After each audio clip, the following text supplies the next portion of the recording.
É um prazer mais uma vez estar me dirigindo a você, prezado empreendedor, prezado aluno, prezada aluna. Vamos para mais uma aula, Gestão para o Meu Negócio. Exatamente. Parte 8, tá bom?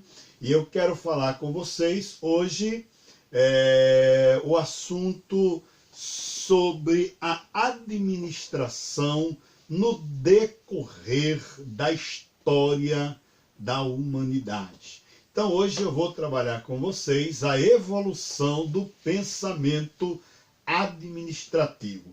Professor Edson, a administração, a ciência social aplicada administrativa, ela foi recebendo no decorrer da história várias contribuições de organizações, de civilizações, de instituições militares, instituições religiosas, de filósofos e até mesmo da Revolução Industrial.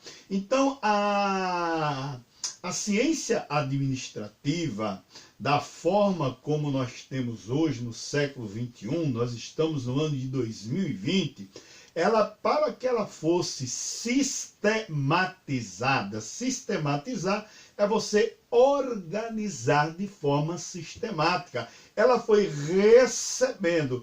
E eu quero tratar com vocês algumas civilizações.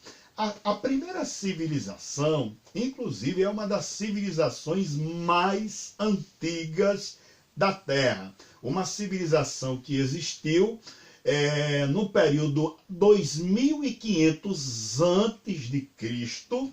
Essa civilização estava situada na Mesopotâmia, tá bom? Que é a região do atual Kuwait, atual Oriente Médio.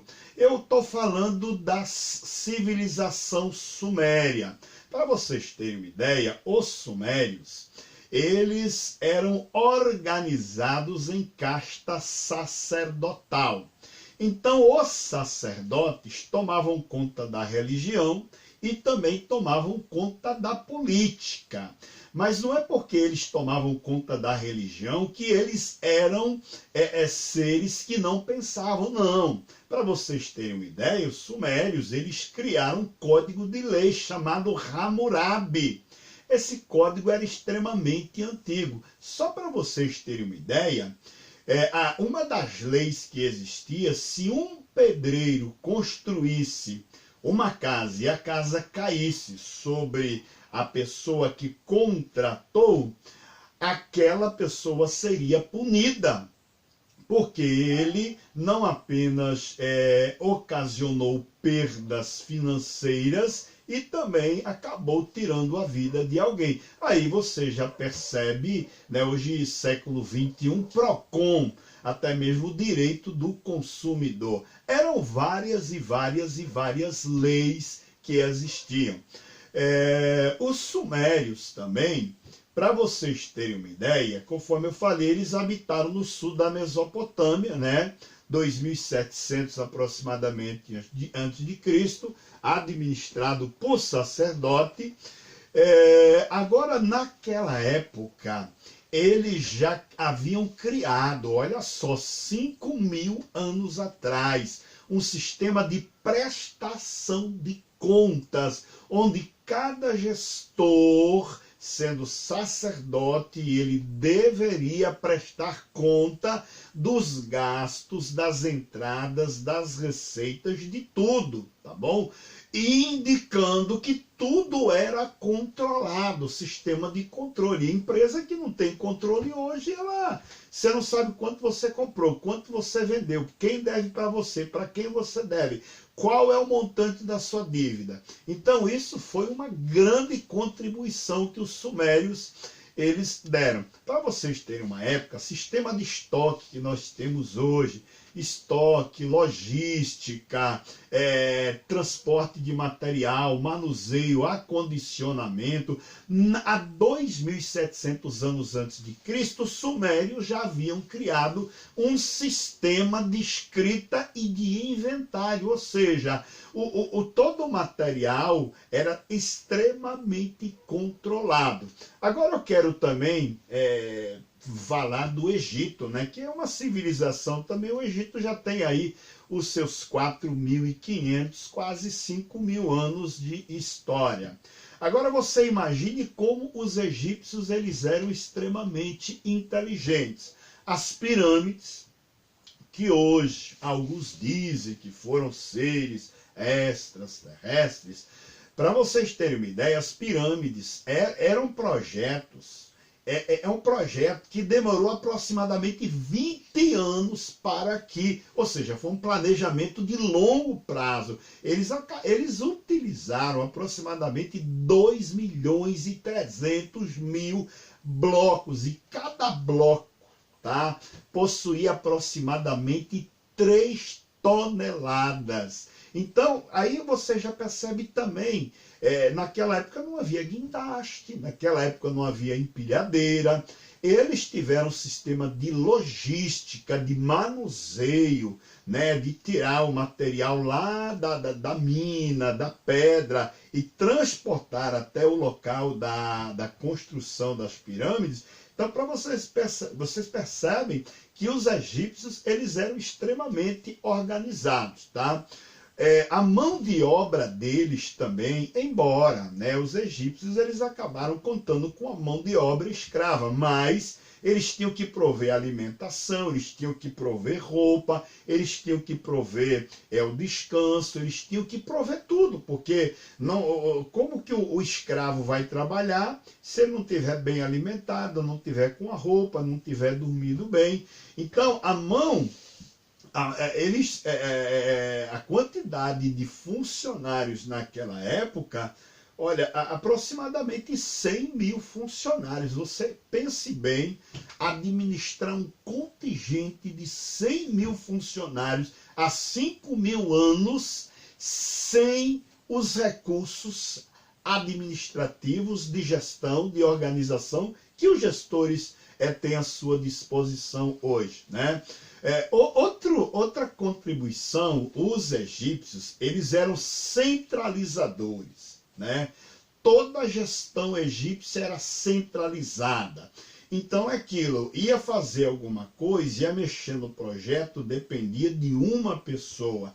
Aí o objetivo é evitar, quanto mais chefes, cabeças, né, caciques você tem em um dando ordem, não vai dar certo. Porque um avisa, fala que é desse jeito. Outro vem, acaba dando outra ordem. Então, o processo, é claro, hoje em dia, século XXI, o processo da centralização, ele acaba prejudicando a forma como as coisas devem ser organizadas, e até mesmo a decisão demora de ser tomada, né? Agora, para vocês terem uma ideia, há 5.000 anos atrás, os egípcios, eles criaram o princípio da especialização.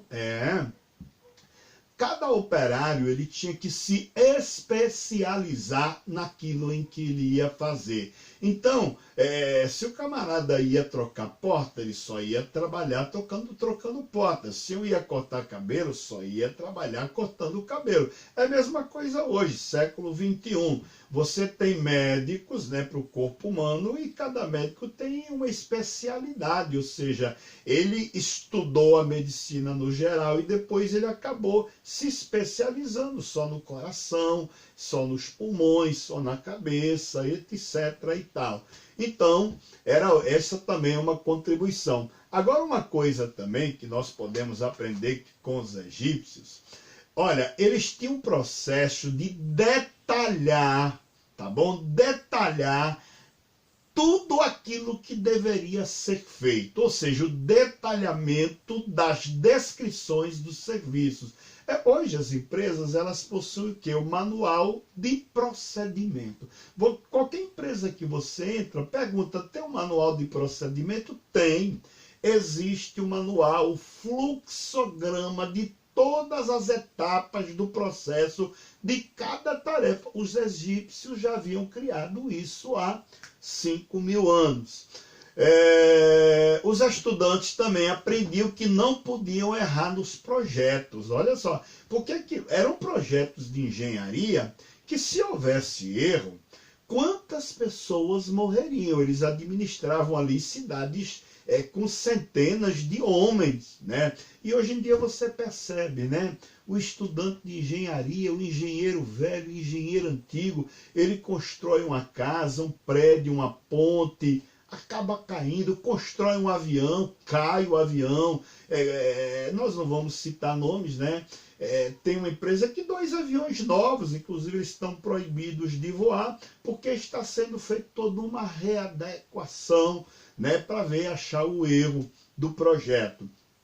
Um outro império que eu quero tratar com vocês as contribuições que os babilônicos, né, a Babilônia. Quando você ouve falar da Babilônia, você ouve muito falar de Nabucodonosor, o povo hebreu esteve lá, Daniel esteve lá, mas nós iremos falar da parte administrativa da gestão da Babilônia.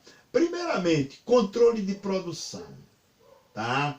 Os babilônios, eles contribuíram porque, principalmente a Babilônia, eles eram especialistas em fábrica de tecidos. Então, eles trabalhavam muito o planejamento e o controle da produção, até mesmo para evitar, né, gargalo na produção, às vezes falta de matéria-prima, falta de sincronização. Havia, para vocês terem uma ideia, naquela época na Babilônia, havia a sincronização. É claro que a produção estamos falando aí de 3.500 anos atrás, é diferente do sistema de produção de Henry Ford, de Henry Fayol, de Taylor, é muito diferente. Mas os babilônios, eles já se preocupavam, tanto que hoje nós temos o planejamento e controle da produção, né? E para vocês terem ideia, a Babilônia, quando eles conseguiam avançar com o Império Babilônico, Nabucodonosor, ele deixava com que aqueles que eram capturados, eles continuassem trabalhando, produzindo, seguindo a sua religião, porém as leis, né, gerais eram as leis ali da Babilônia. Mas havia naquela época trabalhadores assalariados e havia incentivo salarial, para vocês terem uma ideia. Né? Então, quanto mais o funcionário trabalhava, ele produzia, e um ganho por produtividade, e também aquilo por meritocracia. Né? Então, os babilônios criaram o sistema de incentivo salarial, porque se a pessoa trabalhar direitinho, vamos aumentar o salário, dar um bônus, etc. e tal. A Babilônia criou o Código Hammurabi, né? Eram várias leis, inclusive eu até acabei citando o pedreiro, né? Se um pedreiro construísse uma casa e aquela casa caísse, ele ia pagar, né? Então, outra coisa também, naquela época havia muitos funcionários públicos. Então, a Babilônia, a China, eles acabaram, né, fazendo o controle de todos. Então agora nós vamos entrar na China. A Babilônia ficou. A China é uma civilização aí também milenar, tem centenas e centenas de anos, né? Então, os governos, eles prosperam, mas eles também têm que contratar mão de obra ali para fazer o trabalho, coletar o imposto, né? Cobradores de impostos, os administradores públicos, aqueles que vão prestar. A China milenar, eles... Opa, pera um pouquinho, se nós não registrarmos o salário de cada um, porque aquilo tem empresa hoje que não sabe o valor da sua folha de pagamento, né? E às vezes também você pode ter funcionário fantasma ou funcionário a mais, então a empresa tem que readequar. E a China não, já, opa, A China milenária, eles já faziam ali o controle de cada funcionário, da produtividade, tá? Eles também, os chineses, eles nunca tiveram medo de atribuir. A atribuição de tarefas, não adianta uma pessoa centralizar e querer fazer todas as coisas. Os chineses, eles entenderam que a atribuição de autoridade, né, de poder para os governantes, mas também aquilo cobra-se, né? Se não fizer corretamente, vai cobrado.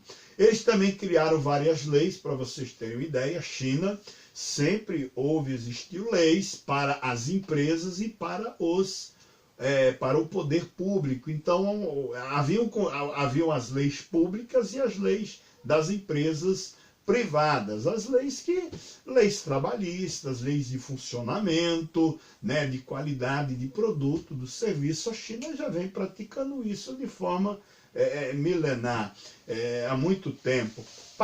Outra coisa, nós pensamos que a padronização veio com Henry Ford, mas os chineses já criaram o método da padronização para fazer um trabalho. Né? É lógico que no século XIX, através do engenheiro Winslow W. Taylor, depois Henry Ford, depois Henry Fayol, mas principalmente com o Taylor, criou-se a padronização, uma maneira correta, exata para se fazer um trabalho. E os chineses já, anos-luz, padronizaram métodos para que tudo... Você começou a limpar a casa de um jeito, faz a vida toda. Né? Então, a padronização para fazer um trabalho evita, porque cada dia eu vou fazer de um jeito. Não, você já sabe como ser feito, como que deve ser feito, então você chega e executa. Outra coisa também, os chineses, conforme eu falei para vocês, eles tinham muitos funcionários públicos. E outra coisa, a seleção, a maneira de contratar, é mais ou menos como a seleção de hoje, com dinâmica de grupo, entrevista. A seleção era um processo seletivo científico, né? Ou seja, não tem esse negócio, eu vou contratar porque é meu parente, porque é nepotismo. Não, a contratação, ela acontecia de forma científica. O candidato, ele era submetido aos testes daquela época, avaliação daquela época, para saber se ele ia ou não fazer frente às necessidades do poder público, tá?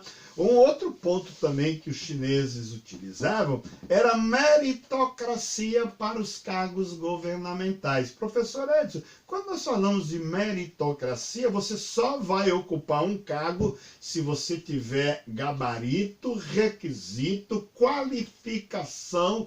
Ah, não, mas eu sou parente. Não, não importa se você é ou não é parente. Não é nepotismo, é meritocracia. Século XXI, muitas organizações, tanto do poder público quanto do poder privado, colocam pessoas em determinados cargos, porque por indicação. Agora eu quero falar também dos gregos, né? A Grécia, o Império Grego, eles colocaram na cabeça, olha, a máxima produção se obtém por métodos uniformes. O que os gregos estavam querendo dizer? Ou seja, os chineses têm razão, tem que ser pela a padronização. Então, as tarefas, elas deveriam ser operacionalizadas com método uniforme. Não pode ficar mudando toda hora. Um dia o funcionário vem, ele faz um trabalho de um jeito, outro dia do outro. Não, padroniza-se e faz o trabalho, tá? Outra coisa também, os gregos, eles falavam, olha, você quer abrir um negócio? Naquela época havia hereditariedade no comércio de acordo com a especialização. Então eu não sou do ramo da educação, eu não posso entrar na educação. Eu sou do ramo da construção civil, os meus familiares, os meus descendentes sempre atuaram na construção civil, então eu vou atuar. Ah não, mas os meus familiares sempre atuaram na construção civil e agora eu quero atuar na área da educação. Não, não pode. Você tinha que seguir ali. Outra coisa também que nós aprendemos dos gregos é a ética, tá? A ética nos negócios, tanto no Estado quanto no serviço privado, particular, a ética tinha que prevalecer. Eles tinham o seguinte slogan: promover a felicidade do cidadão através da democracia. Outra coisa também, o arranjo físico, que nós falamos hoje de layout, né? Organizar as máquinas, as mesas. Pensa numa sala, pensa numa cozinha, tudo tem que ser colocado, tem que ser disposto. Isso era o que? Arranjo físico. E também os gregos, eles deram muitas contribuições, principalmente no manuseio. Tá? Aí nós falamos aqui logística. Alexandre o Grande, ele deslocou tropas para o mundo todo, e toda vez que ele deslocava tropa, ele deslocava homem, deslocava armamento, deslocava tecnologia, deslocava médicos, deslocava generais, e ele teve um sucesso importante. Então, Alexandre o Grande morreu cedo, né, de uma doença, tipo um vírus lá que abateu soldados dele. E para terminar, eu quero falar dos hebreus, né? Os hebreus é o atual povo judeu, a atual nação de Israel. A primeira lição que nós pegamos com os judeus é a descentralização. Por que, professor Edson? Moisés, você já deve ter ouvido passagens da Bíblia, né? O Moisés, quando ele tirou o povo do Egito, das garras de Faraó, aproximadamente 1 milhão de homens, fora mulheres e crianças, e agora ele está lá no deserto e o povo tem pendência, o povo tem problema, e ele levantava por volta das 6 horas da manhã e ficava tomando conta, resolvendo as pendências até 5 horas, até que um dia o sogro de Moisés o visitou e falou: você vai morrer, vai ficar estressado, porque Moisés era um centralizador. E o sogro falou: olha, escolhe 50, depois escolhe 100, depois escolhe 10, e vai delegando. Aquilo que eles conseguirem resolver, ótimo. Aquilo que eles não conseguirem resolver, aí sim eles deverão trazer até você, tá? Tanto que Moisés, ele foi um grande administrador, porque ele organizou o êxodo, a saída do povo de Israel, e por quase 40 anos, quase um bom tempo, né, ele acabou conduzindo aquele povo durante a peregrinação, tá bom? Agora, para terminar, no povo hebreu, não posso esquecer de falar de Jesus, né? Jesus Cristo, mas o que nós temos que aprender qual a contribuição que a administração ela recebeu de Jesus? Primeiramente, relações humanas. Mas relações humanas como tanto o trato com o cliente quanto o trato com seus colaboradores. Para começar, o recrutamento. Ele recrutou, e olha, ele recrutou 12, né? E essa seleção foi uma seleção detalhada, né? Muito, muito criteriosa. Então, e ele treinou também, ele passou 3 anos e meio. O Senhor Jesus, ele levou muito em consideração funcionário treinado, motivado, capacitado. Quando for entregue a tarefa para ele, as metas, os objetivos, tanto de curto, de médio e longo prazo, eles vão conseguir. Tanto que Jesus, ele é crucificado, ele ascende ao céu, e os discípulos, eles continuaram. Tanto que aí o cristianismo tem aproximadamente 3 bilhões. O cristianismo é totalmente ativo hoje. Então, prezado gestor, prezado aluno, aluna, essa é a parte 1. Tá? Na próxima aula eu quero falar de alguns filósofos e da Revolução Industrial. Muito dos filósofos da Revolução Industrial e de alguns economistas. Isso é o quê? A história contribuiu para sistematizar a administração. Obrigado e até breve.